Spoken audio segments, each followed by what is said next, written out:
नमस्कार प्रिय दर्शकों, एक बार फिर आपका स्वागत है हमारे YouTube चैनल में। प्रिय दर्शकों, आज फिर नया वीडियो नई जानकारी लेकर आए हैं। प्रिय दर्शकों, आज की जो कहानी है, आज का जो प्रसंग है, यह बड़ा ज्ञानवर्धक है, बड़ा मोटिवेशनल है, इसलिए वीडियो को आप पूरा देखिएगा। प्रिय दर्शकों, आज की जो कहानी है, यह कहानी एक नागिन का बदला है। प्रिय दर्शकों, एक सांप का बदला है। एक किसान और एक सांप दोनों की कहानी है। प्रिय दर्शकों, यह कहानी बड़ी मोटिवेशनल है, बड़ी ज्ञानवर्धक है। ऐसा कहा जाता है कि जो मनुष्य इस कहानी को पूरी लगन से और पूरी ध्यान से सुनता है, उसके जीवन से समस्त प्रकार के विकार दूर हो जाते हैं। वह इंसान कभी भी गरीब नहीं रह सकता जो मनुष्य इस कहानी को ध्यान से सुनता है। सांप के बारे में तो आप सभी जानते होंगे कि सांप एक ऐसा जीव होता है जिसके पास मणि भी होती है, और जिस सांप के पास मणि होती है, प्रिय दर्शकों, उस सांप को इच्छाधारी नाग कहा जाता है। प्रिय दर्शकों, जो इच्छाधारी नाग होता है वह सब कुछ करने में सक्षम होता है, वह हर वह काम कर सकता है जो इम्पॉसिबल होता है। कहानी शुरू करने से पहले जो लोग हमसे नए जुड़े हैं, वह हमारे चैनल को सब्सक्राइब करें, बेल आइकन ऑन करें, अच्छे कमेंट किया करें ताकि हर आने वाला वीडियो का नोटिफिकेशन सबसे पहले आपको मिले और प्रिय दर्शकों, आप उसका फायदा उठा सके। शुरू करते हैं प्रिय दर्शकों आज की प्यारी सी कहानी। यह प्यारा सा वीडियो प्रिय दर्शकों प्राचीन काल समय की बात है। एक किसान रोज अपने खेत में काम करने के लिए जाता था। प्रिय दर्शकों, वह किसान बैलों की जोड़ी लेकर और अपने खेत जोता करता था। वो किसान ने तकरीबन अपने पूरे खेत के अंदर बैलों की सहायता से जोत निकाल दी। प्रिय दर्शकों, अब कुछ कोने बचे हुए थे। अब किसान के खेत में कोने बचे हुए थे जिनमें हल नहीं पहुंच पाया। अब किसान जो खेत के कोने बचे हुए थे, उन खेत के कोने में कुदाली लेकर के और वहां की जमीन को खोदने लग जाता है। किसान खेत के 3 कोने को खोद देता है और जब चौथी कोने में पहुंचता है तो प्रिय दर्शकों वहां पर एक छोटी सी बम्बी बनाता है। वह एक छोटी सी बम्बी थी। अब वह उसे बम्बी को भी खोदने लग जाता है।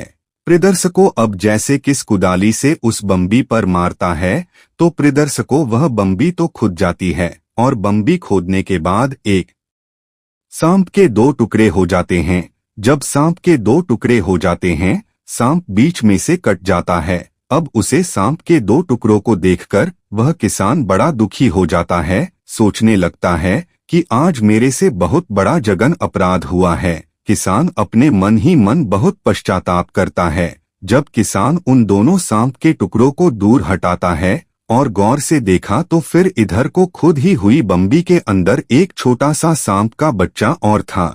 यह देखकर किसान और भी ज्यादा दुखी हो जाता है। सोचने लगता है कि सांप का जो बच्चा है इसी सांप का है, लेकिन यह सांप तो मर चुका है, यह कट गया है, 2 भागों में बट गया है।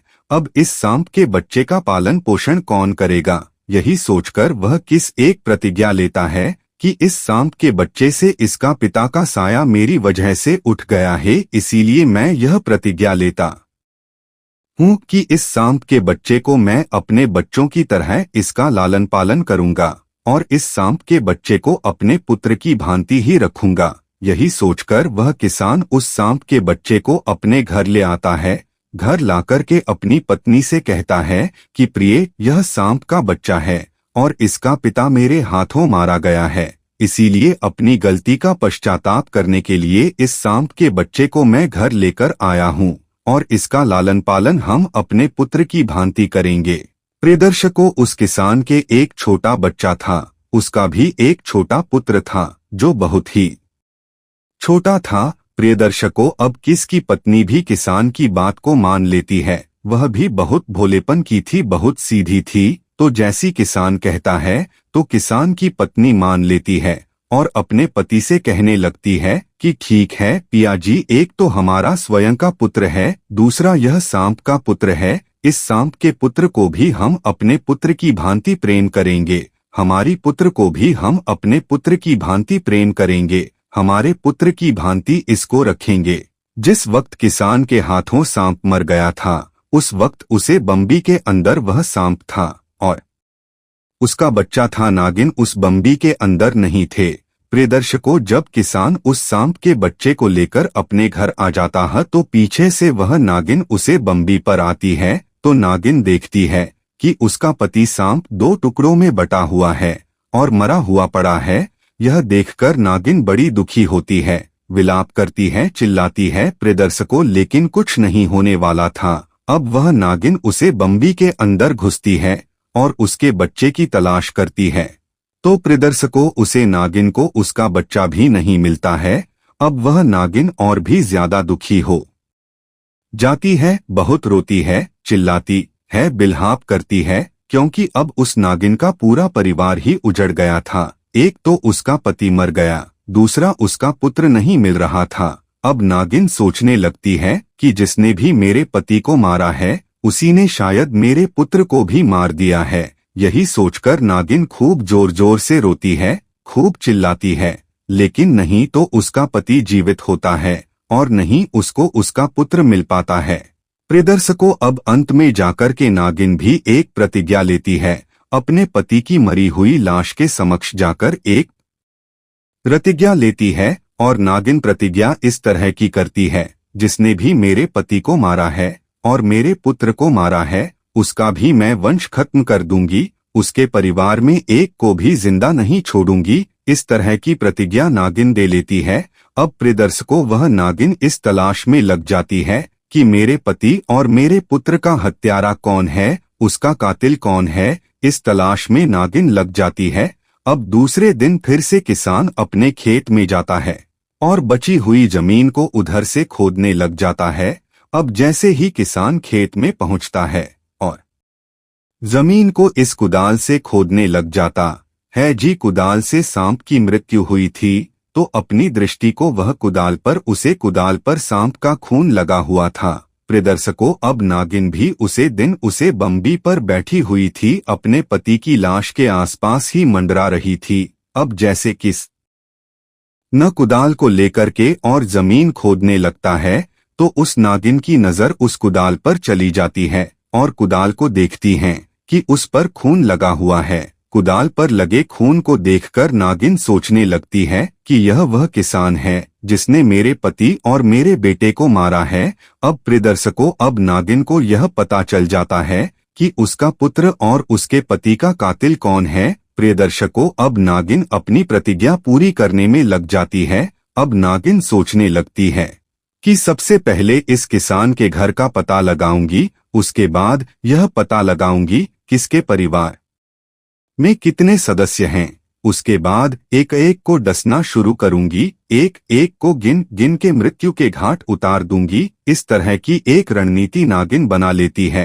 प्रिय दर्शकों, अब जैसे वह किस शाम के वक्त खेतों में से काम बंद करके और अपने घर की तरफ लौटता है, अपने घर को जाता है, तो प्रिय दर्शकों, उस किसान के पीछे पीछे वो नागिन भी किसान के घर की तरफ रवाना हो जाती है। अब जैसे किसान अपने घर के अंदर जाता है तो प्रिय दर्शकों, नागिन भी उस किसान के पीछे पीछे उसके घर तक पहुंच जाती है।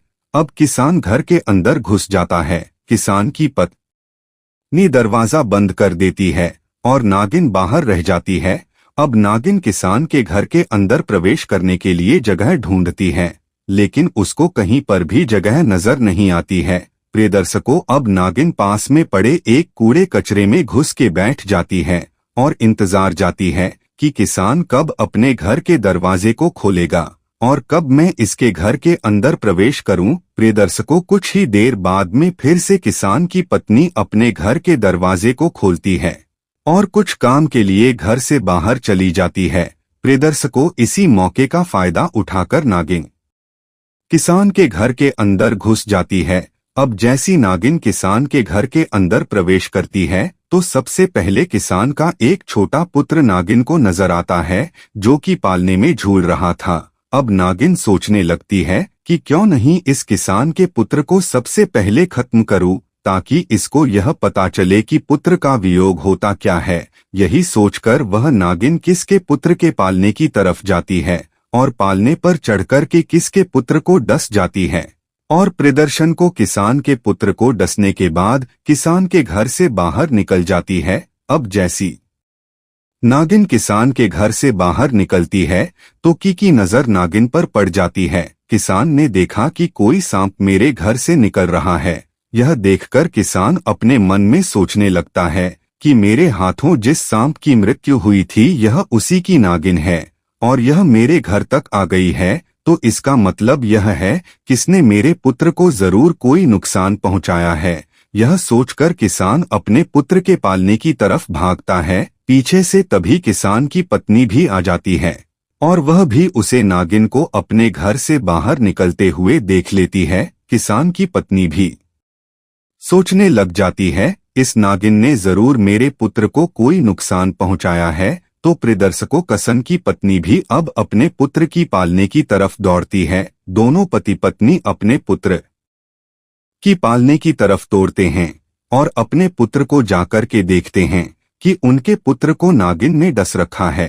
प्रियदर्शकों, दोनों पति पत्नी किसान और किसान की पत्नी चिल्लाते हैं, विलाप करते हैं, अपने पुत्र को गोद में उठा लेते हैं और इधर उधर भागने की कोशिश करते हैं। सोचने लगते हैं कि किसी राज्य वैद्य से इनका उपचार करवा दें।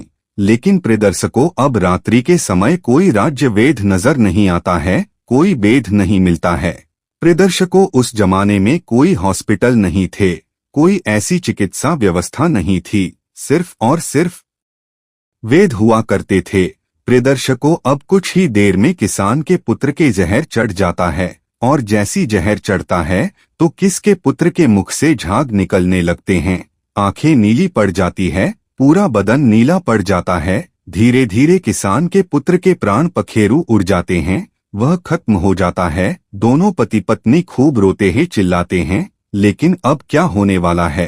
प्रियदर्शकों, अंत तक किसान अपने पुत्र का दाह संस्कार कर देता है और अपने दिल पर एक पत्थर मार के विश्वास करता है। सोचने लगता है कि नागिन ने अपना बदला पूरा कर लिया है, उसके पति के बदले मेरे पुत्र की जान ली है, इसीलिए नागिन का बदलाव पूरा हो चुका है। अब मैं नागिन के पुत्र को ही अपना पुत्र समझूंगा और उसी के सहारे हम दोनों पति पत्नी हमारा जीवन व्यतीत करेंगे, क्योंकि नागिन का जो पुत्र हमारे पास है उसको हम हमारे पुत्र की भांति लालन पालन करेंगे। प्रियदर्शकों, अब वह किसान और किसान की पत्नी उसे नागिन के पुत्र से बेइंतहा मोहब्बत करने लग जाते हैं।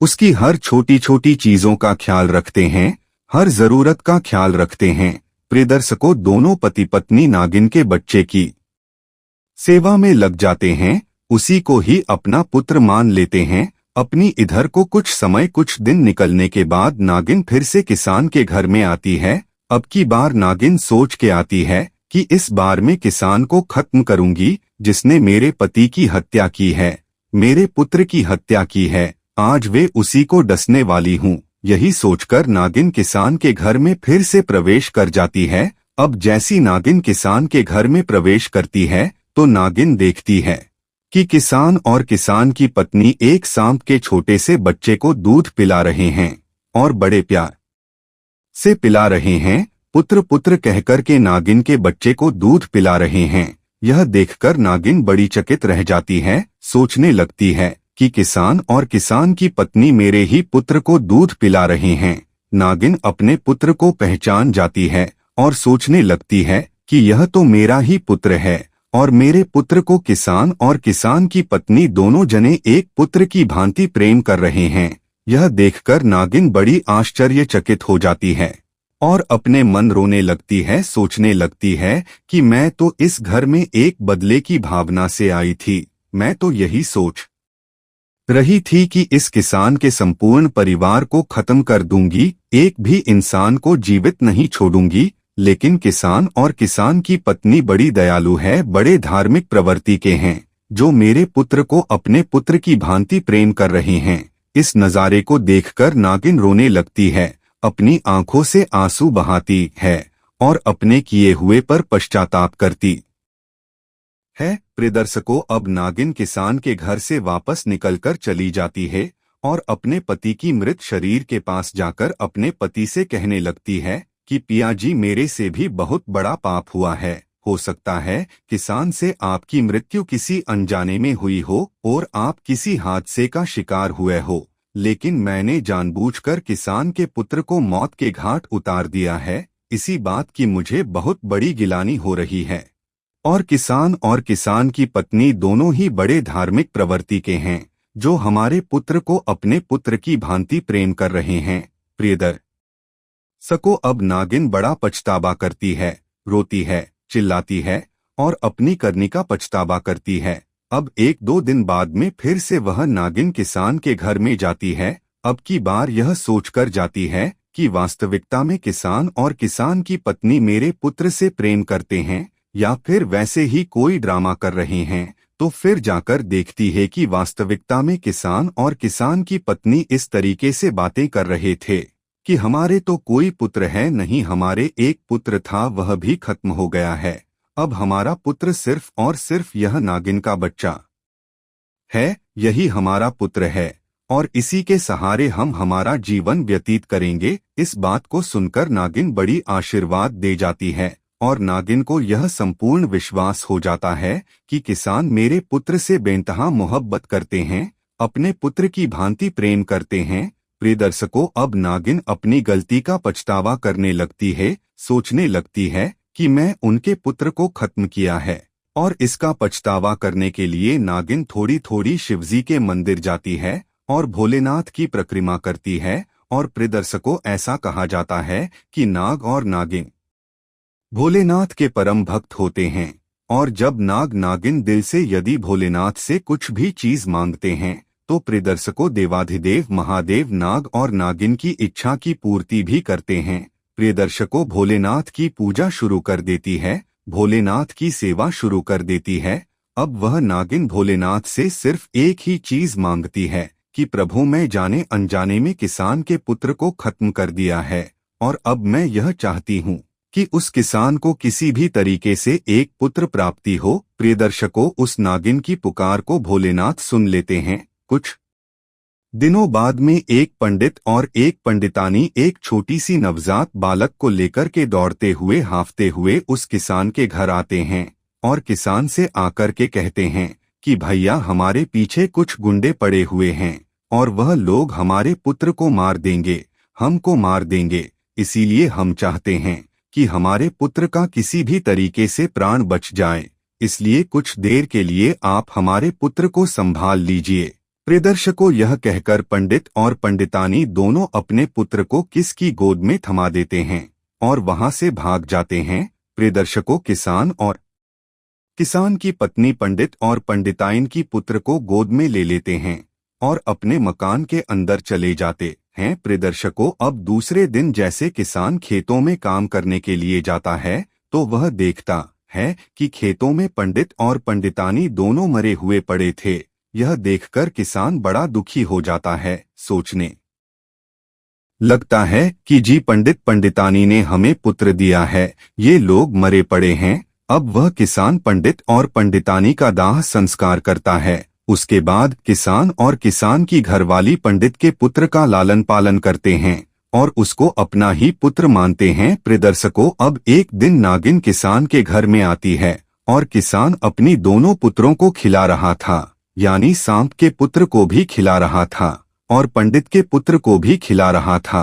तभी नागिन किसान के घर में पहुंचती है और यह नजारा देखकर बहुत खुश होती है, बहुत प्रसन्न होती है। नागिन सोचने लगती है कि किसान वास्तविकता में धर्मात्मा आदमी है, पुण्य आत्मा है। यही सोचकर नागिन वापस लौटने लगती हैं। लेकिन फिर से नागिन के दिमाग में ख्याल आता है कि अब मेरी जीने की कोई इच्छा नहीं है। प्रियदर्शकों, उस नागिन के पास में नागमणि थी। अब वह नागिन धीरे धीरे किसान के पास जाती है और किसान के पास जाकर एक औरत का रूप धारण करती है। औरत का रूप धारण करके उसे किसान से कहती है कि किसान, मैं तुम्हें एक चीज देने आई हूँ। किसान, इस चीज को तुम संभाल के रखना और यह चीज तुम्हारे घर में हमेशा रहनी चाहिए। कभी भी किसी को भूल कर भी किसी अन्य व्यक्ति को मत देना। प्रियदर्शकों, तब वह नागिन किसान को अपनी नागमणि दे देती है। नागमणि देने के बाद औरत के रूप से फिर से नागिन बन जाती है। अब वह किसान समझ जाता है कि वही नागिन है और अपने पुत्र को सहलाती है। अपने पुत्र को सहलाने के बाद किसान से कहती है, किस मेरे पुत्र का हमेशा ख्याल रखना, लेकिन इतना ज्यादा विश्वास भी मत करना, क्योंकि हमारी जो प्रजाति है यह दुष्ट प्रजाति में गिनती आती है। इसलिए मेरे पुत्र पर इतना ज्यादा विश्वास भी मत करना। अब मेरा पुत्र स्वयं की रक्षा करने में सक्षम है, यह बड़ा हो चुका है। यदि मेरा पुत्र कभी भी भविष्य में तुम्हारे साथ कोई गलत करता है तो तुम्हारे पास मेरी नागमणि है। जब भी मेरा पुत्र किसी को यदि गलती से काट ले तो इस नागमणि को उसे स्थान पर रख देना जिस जगह नाग ने काटा है। तुरंत उसका जहर खत्म हो जाएगा और वह व्यक्ति स्वस्थ हो जाएगा। प्रियदर्शकों, यह कहकर नागिन वापस किसान के घर से निकल जाती है और अपने पति के पास जाकर अपने प्राण त्याग देती है। उसके बाद किसान नाग और नागिन दोनों का भी दाह संस्कार करते हैं। प्रियदर्शकों, इस तरीके से उस किसान का परिवार पूरा संपूर्ण हुआ। उसके बाद किसान पंडित के पुत्र और नागिन का पुत्र यानी नाग दोनों को अपने पुत्र की भांति प्रेम करते हैं। प्रियदर्शकों, कुछ समय निकलने के बाद किसान भगवान की भक्ति करने लग जाता है, भोलेनाथ की भक्ति करने लग जाता है और उसे भी एक नागमणि प्राप्त होती है। प्रियदर्शकों, अब वह नागिन का पुत्र भी कभी मनुष्य के रूप में अपने माता पिता के पास आता, यानी किसान के घर आता। इस तरीके से उनका जीवन व्यतीत होने लगा। प्रियदर्शकों, उस किसान के घर में किसी प्रकार की किसी चीज की कोई कमी नहीं रही। वह किस हमेशा धर्म में विश्वास रखता था। प्रियदर्शकों, यह कहानी समाप्त होती है। हम उम्मीद करते हैं कि आज की छोटी सी कहानी आप लोगों को बेहद पसंद आई होगी और इस कहानी से आप ढेर सारी प्रेरणाएं भी लेंगे। जी नमस्कार।